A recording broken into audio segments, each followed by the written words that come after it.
Salah satu cerita misteri yang cukup populer dan menjadi kepercayaan di masyarakat sekitar gunung ini adalah tentang adanya ritual pesugihan atau ritual mendatangkan kekayaan dunia dengan bantuan Raja Jin penguasa Gunung Kawi. Pesugihan Gunung Kawi, begitu ritual ini disebut, telah banyak mengundang rasa penasaran masyarakat dari seluruh Nusantara, terutama bagi mereka yang mengalami kesulitan ekonomi dan ingin terlepas dari belenggu kemiskinan, namun entah benar atau tidaknya kamu pun tidak tahu.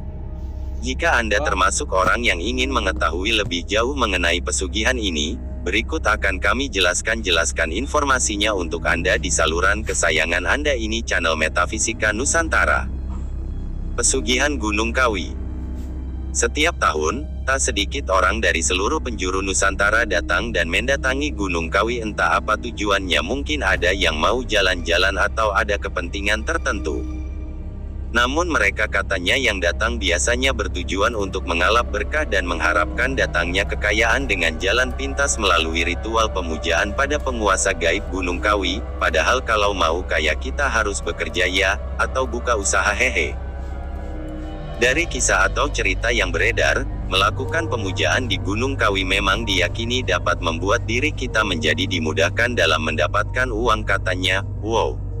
Beberapa konglomerat negeri ini seperti Ong Hok Leong, pengusaha rokok, dan Sudono Salim, pemilik Salim Group, juga diisukan pernah melakukan pemujaan di gunung ini. Ketika usaha mereka mengalami bangkrut di masa jatuh bangunnya dulu. Entah benar entah tidak, namun yang jelas isu ini sudah sangat berkembang di sana.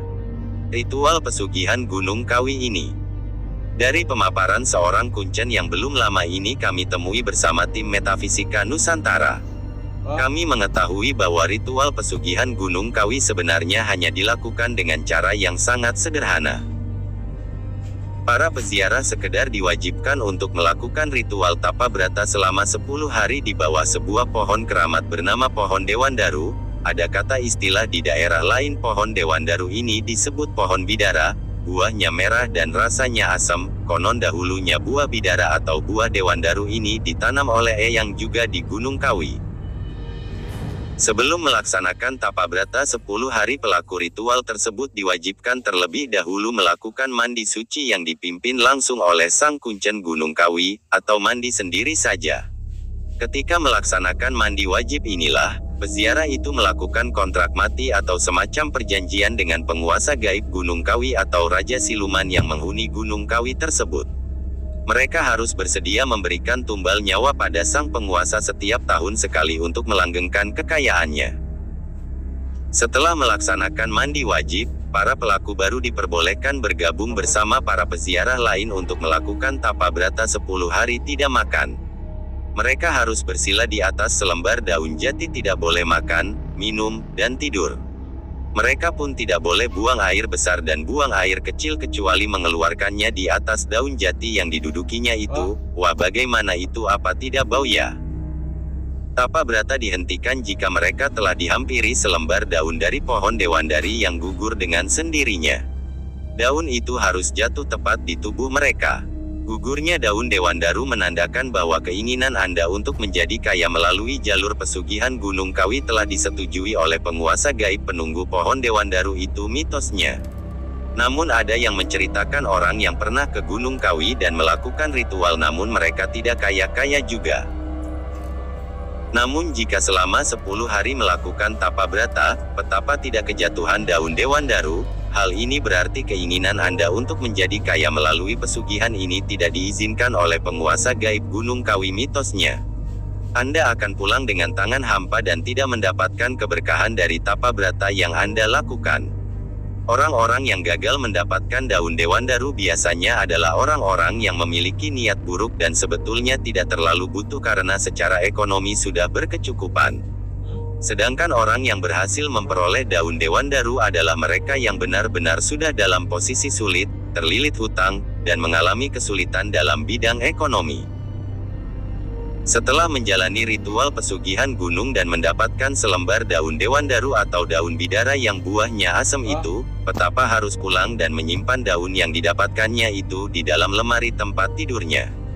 Selain itu, ia juga harus membuka usaha, misalkan buka material, buka pabrik rokok, atau usaha lainnya. Daun dewandaru atau daun bidara yang buahnya asam itu yang disimpannya dalam bantal akan membantu melariskan dagangan, menambahkan uang secara gaib ke dalam laci penyimpanan uang, dan membantu melancarkan usaha tersebut secara aneh, tidak masuk akal ya. Persembahan tumbal. Setelah 1 bulan, pelaku pesugihan Gunung Kawi biasanya akan mulai mengalami peningkatan dalam kehidupan ekonominya. Ketika itu, ia mulai harus menyerahkan tumbal seorang manusia yang masih memiliki hubungan darah dan sepersusuan dengannya. Ia harus menunjuknya dan merelakan kepergian saudaranya itu untuk dijadikan pesuruh di kerajaan gaib Gunung Kawi untuk dijadikan pembatu di alam gaib. Setiap tahun tumbal harus diberikan melalui ritual tertentu.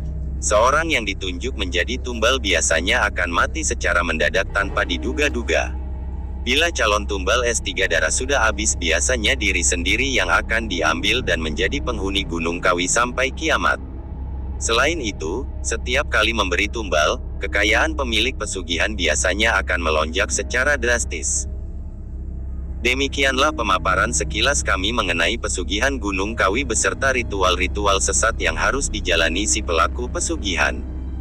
Cukup mengerikan ya, karena si pelaku harus menyerahkan tumbal setahun sekali.